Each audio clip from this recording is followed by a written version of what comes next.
Oyangore ni Kaontis mapacho ka korido shillings bilion 400.1 iko omenda mag 124 225 ka kaunti ma Nairobi mabiro omenda mang'eny mogik moloyo Kaontis duto mapacho ka.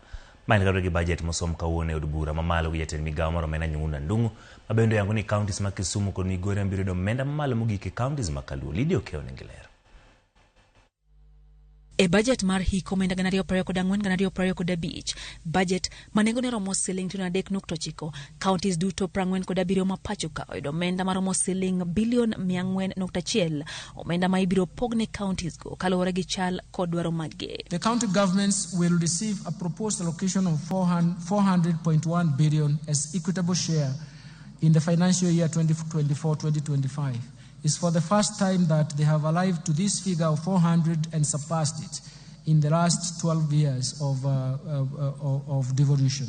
Jatend migawo mar omenda Nyung'una Ndung'u olero ni nitiere chenro mamoko mabiro yiene Kaontis medo yuto maggi kokalo kuom osuru pone paro mar chik mar omenda okalo mar 2024 mageto medo kwan osuru ma jopiny biro golo maromo 2.9 e pacho ka mangima. National Treasury is implementing a policy to support the enhancement of own source revenue by county governments as we await the enactment of the National Rating Bill.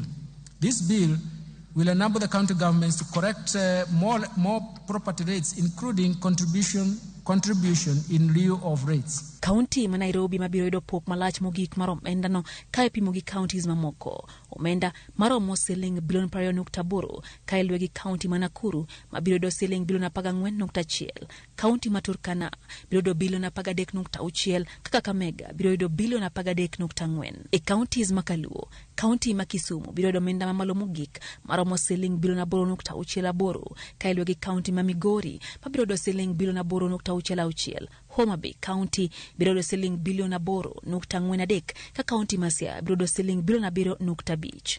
Kochiwo twak mare od bura e kinde somo bajedno, jatend migawo mar omenda Nyung'una Ndung'u oyango ni kaka yorno ni Kaontis otiyo gi omenda go yo makare. Piny owacho biro chugo komiti moriwo oganda moya sectors bura mabiro neno ni omenda ma ichwalo e Kaontis gi mago ma ochoki kaka osuru otigo yo makare. A multi-agency committee has been formed to manage the rollout of the proposed integrated county revenue management system in 47 county governments. This system will increase transparency, accountability, and efficiency in revenue collection. Lydia Okeo, Ramogi TV, Nairobi.